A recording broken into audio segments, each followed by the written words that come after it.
Hi friends, my name is Mackenzie, also known as Emtothethird, and in this video we're going to be discussing what is in and what is out for knitting in 2026. I started thinking about this video because some of my favorite YouTube creators that are not necessarily in the knitting space do these videos, and I just find it really interesting what they're seeing and clocking, because the actual knitting community is a little different from the fashion community.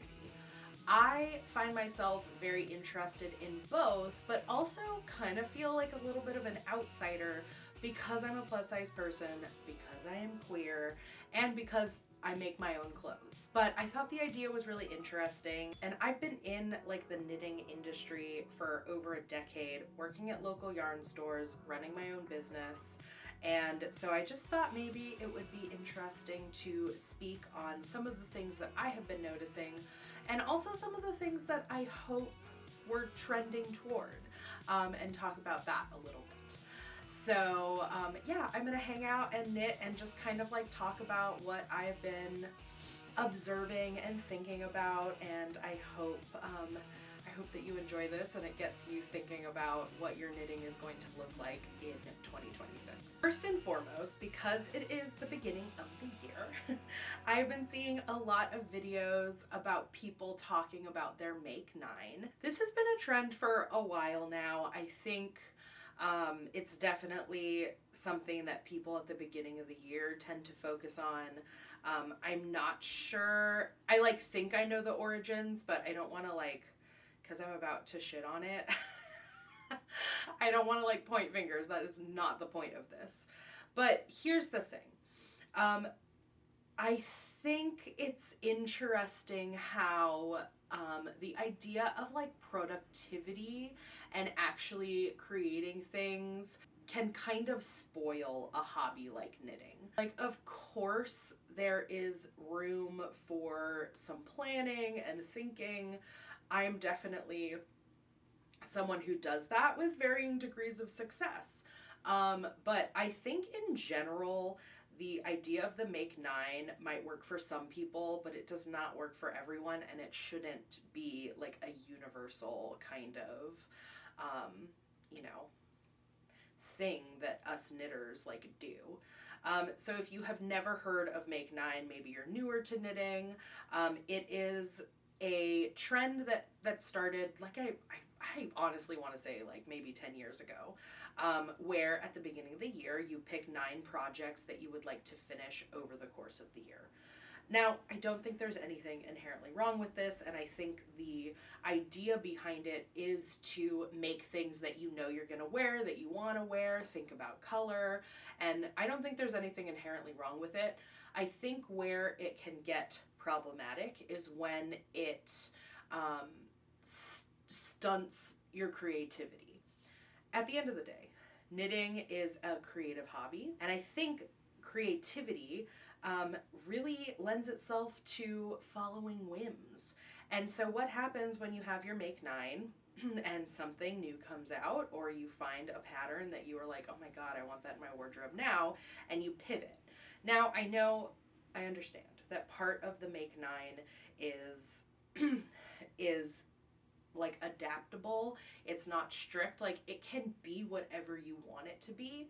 But again, I think that what happens at the end of the year, if you had a really bad mental health year, or just things, life got in the way of you accomplishing these goals that you set, and then you feel bad about yourself for not doing as much of your hobby that is supposed to lend itself to enjoyment.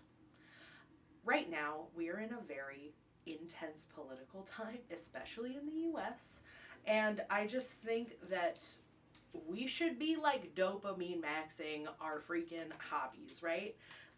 Give me something that I'm excited to work on. Give me just kind of following whims, because everything else is very uncertain. It's very scary. And that's what I am saying is in for this year, is not being very disciplined in your knitting and just kind of finding something that makes you happy. Is that simplistic and reductive? Perhaps. But I think the thing is, that we need to be encouraging one another to follow our joy and follow our bliss.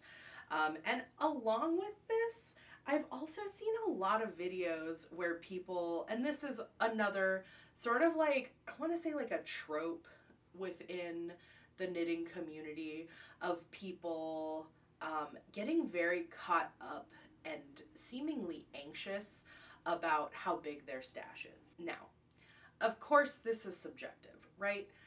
I have been, like I said, working in the industry for 12 years. I go through major cleanouts. I donate yarn. I trade yarn. I do yarn exchanges within my community, you know, but I never want to get to a point where my stash is stressing me out. That's not helpful. And I just think that the idea that having a stash is problematic, that having so much stash that you don't know what to do with it, like, we really need to like take a step back and think about, you know, again, the fact that this is supposed to be a joyful hobby, okay? If you are not enjoying it, something's got to change, and that might look like getting rid of your stash. But I think like losing sleep at night about the size of your stash is probably not going to be a very productive place to be. And even though a bunch of creators are maybe talking about their goals for the year and talking about a no buy and talking about destashing or cutting down on the stash, like, I don't know, I just want to encourage you right now to take it with a grain of salt. I've made some really amazing projects because I've had stash yarn and I've been able to go through them and make something scrappy. Or when I don't have money at the time and I want to make a sweater, I have something in my stash that is bringing me fulfillment. Yeah, I don't know. I just think it's very interesting that it has become this kind of talking point amongst creators that like, it is problematic to have a stash, and that your stash should be overwhelming you, and if it isn't, like, there's something wrong with you. I feel like that is like the subtext of what is happening, and I'm just here to validate you and your stash. You don't have to stash down. Your stash can last a long time, especially if you, you know, have the room to store it properly to prevent it from, you know, pests. So, yeah, I'm pretty over being worried about my stash. I'm pretty over hearing about other people being worried about their stash. You know, there's a lot more serious things in the world, and unless it, you know, is causing you distress, just like, don't worry about it, babe. Don't worry about it. Now that we've talked about kind of the ethos of knitting that I feel like we should all be vibing with in 2026, I want to talk more specifically about trends of color, of like garment, and of like kind of style of knitting that I am noticing is in right now. So I work at a yarn store. I have worked at yarn stores, and I am definitely seeing some color trends right now. And that color trend is like primary colors, sort of. So I'm really seeing a lot of interest in periwinkle, in one of my favorite colors, rorange, and then finally like butter yellow. I've definitely seen butter yellow being really popular in graphics. So even like if you think of like the Heated Rivalry logo, that's like the kind of butter yellow I'm talking about. A lot of YouTubers that I really love also use a butter yellow font, and I was using that during Vlogmas in part because I was seeing it other places. So definitely seeing like butter yellow text in a lot of places. And then different combinations including those three colors. So I've been seeing a lot of the orange and butter yellow together, a combo that I am definitely a fan of. I've been seeing periwinkle and brown in a lot of places. another one that I'm pretty obsessed with. I always appreciate when one of my favorite colors is trending. Like a couple years back, my like favorite scummy green mustard kind of color, chartreuse olive combo was trending, and I was able to get some pieces for my wardrobe because it was like trickling down into fast fashion. So, you know, I mean, yes, fast fashion, but also if you are keeping a piece of fast fashion clothing for many years, you know, all of that with a grain of salt. So, you know, I got this really great raincoat from Old Navy, and it's my everyday raincoat, which is really important because I live in the Pacific Northwest and it is wet and soggy a lot. I also love the color red, orange, poppy, and that is trending right now. So I'm seeing a lot of pieces that have that incorporated into it. So, you know, I'm not buying everything by any means, but it is nice when something like that is popular because it's more accessible. And this is also like another piece of the puzzle, is that yes, there are things that are trending, but I also feel pretty confident in my personal style so that I can sort of be aware of what is trending and how I might benefit from what is trending. Which, you know.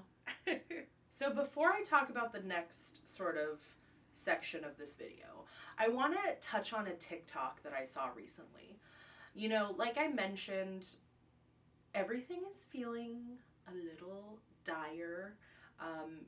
It is feeling complicated and hard.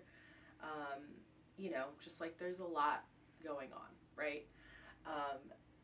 And yet, I saw this TikTok and I was like, I need to like save this.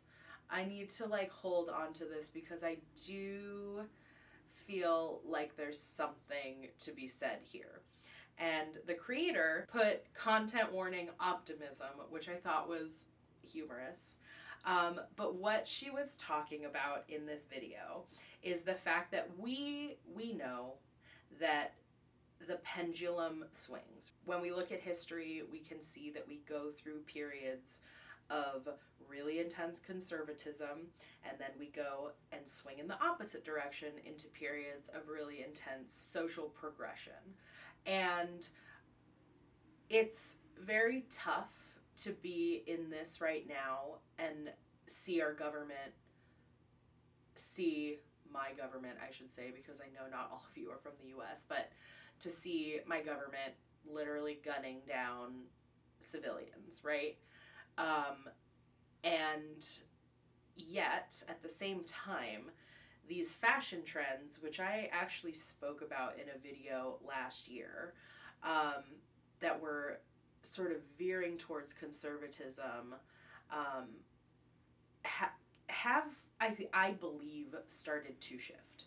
I think the knitting world is, like I said, adjacent to fashion. There's definitely like parallels. I don't think that they're like exact matches, but I believe that there is a trend towards maximalism in particular within knits that is being spearheaded by some rad queer voices that really is showing that we're very gradually swinging towards social change and social progress. And I anticipate people will disagree with this, and yet it's bringing me hope, and I don't think that that's a bad thing right now. So in this TikTok, she basically makes 2 points. One, yes, we have been swinging very conservative, but there's always a pendulum swing back, and we're going to see that in our lives. We're already seeing Republicans begin to disagree with what is happening, and that in and of itself is an indication that things are shifting slowly, not fast enough, but I have to hold on to that as a place of hope. I don't put a lot of hope in politicians, but like, y'all, I really do feel like something's got to give. So there's that element. And like I said, I know it might seem silly, but I do feel like we're seeing a trend towards maximalism, at least in the knitting world, and that's something to keep us optimistic and to hold on to. So some of the creators that I would like to point out are Erin, also known as Pickyfemme. She is working on a series of pattern releases throughout the year with Pom Pom Publishing, and I just commend her work so strongly. What she's creating is just like the happiest, most incredible burst of color and just everything. I absolutely am obsessed with her work, and I think that she's been inspiring a lot of knitters in our community to play with color, play with brights, play with patterning, and I am just so excited to like continue to watch what she creates. She's just definitely an artist that I admire a lot. In that realm, I would also say Lydie Morrow, who has been creating really incredible knitwear designs with a focus on fit, is also kind of in the same category, in the sense that both of them are using illustration and graphics within their knits, to make political statements, to be radical, and I think that this is a trend that is going to just blow up this year. One example I recently saw of something in this realm is from an artist named Nora, and she just put out a testing call for a slipover, which has text on it that says "Alive with Pleasure." And again, this just feels like right in line with all of these sort of themes that I have been talking about, that we're gonna start seeing people using knits.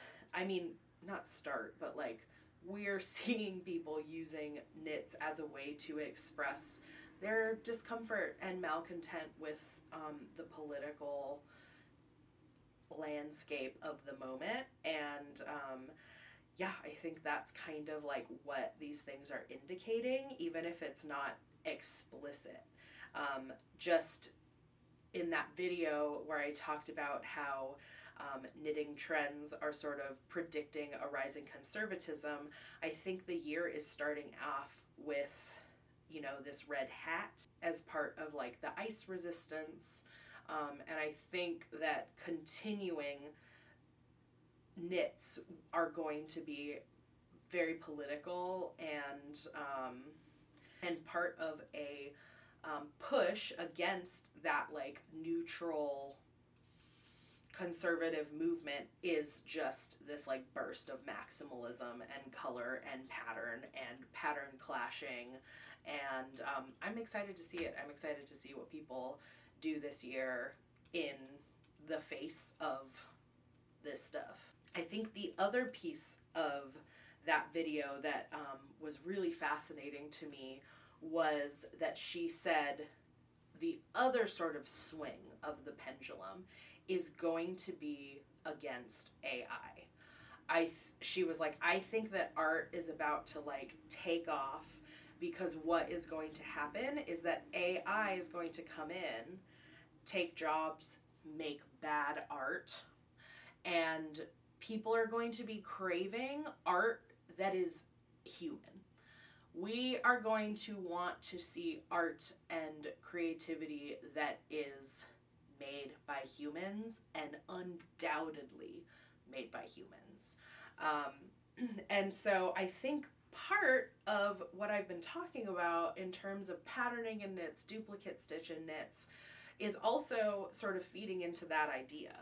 People are going to lose their jobs because of AI. People are already losing their jobs because of AI. And we are going to need a boost of social services because of all of those people losing their jobs. And people are going to want those social services and want to put money towards them, which we are losing right now because of the current president. So I thought that was a really interesting point too, just to kind of think about.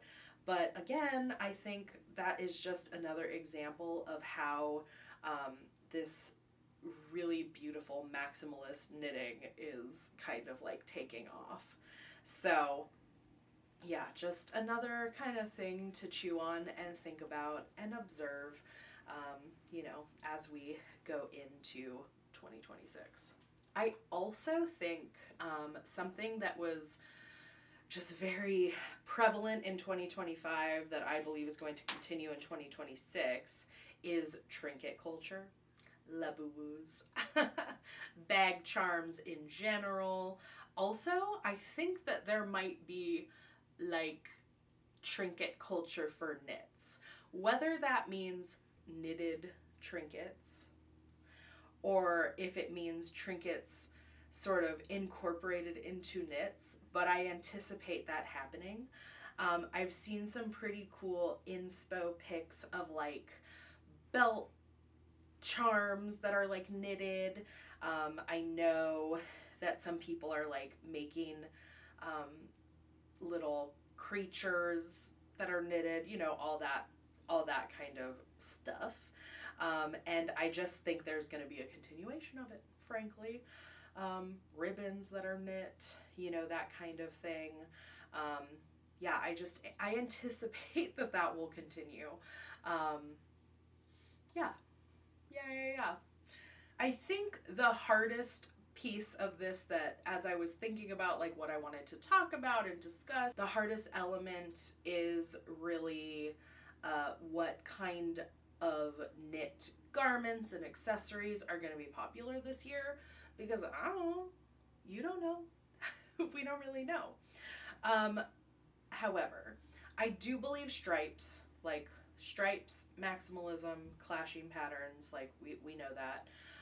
But I think in terms of like actual garment types, I think slipovers are going to have a moment. I just finished a slipover, and just the response to that project felt like an indication that that's going to be a popular item for this year. I think, again, that is going to have to do with the fact that duplicate stitch and just adding images to sweaters is also going to be trending, in my, you know, expert opinion. So that's going to be interesting. It's kind of a blank canvas to do whatever you want, and they look cool, they layer, they don't keep anyone too hot. So yeah, I definitely predict that those are going to be popular. I also think that just in general, sweaters with collars are going to be more like cardigans with a collar are going to be popular. I also think that probably detachable collars, again, with probably some maximalist twists on them, are going to be popular. Or maybe even like sweaters with bows. I've been seeing some knit sweaters that have like pussy bows like attached to them, which, like, iconic. I definitely hope that like corporate casual club clothes don't come back. Like, we don't need that. We don't need that. Nobody needs that. And so I hope that that is not a trend.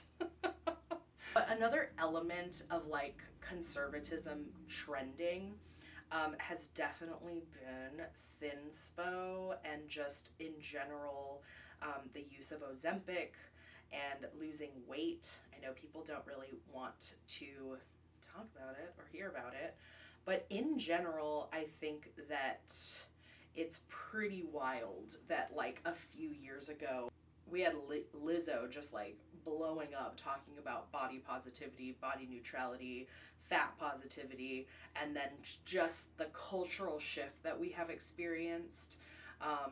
Plus size influencers just like not making as much money. It's been a huge turn of the coin. I think what I hope for in terms of thinking about baggy clothes, like we've seen barrel jeans having a moment. We've seen oversized sweaters. I'm hoping that that is going to continue, and that is like partially an indication that we are excited about being fat again. That one's a stretch. I don't think that we're ready for that yet, but that is what I'm hoping for and manifesting for the year. I really do want this video to feel hopeful, because yeah, we're in a pretty dire time right now.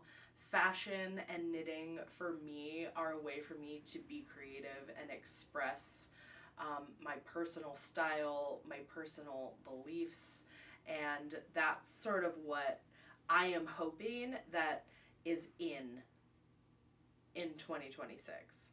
We are bringing back maximalism, we are bringing back color, and we are bringing back body neutrality, fat positivity, and yeah.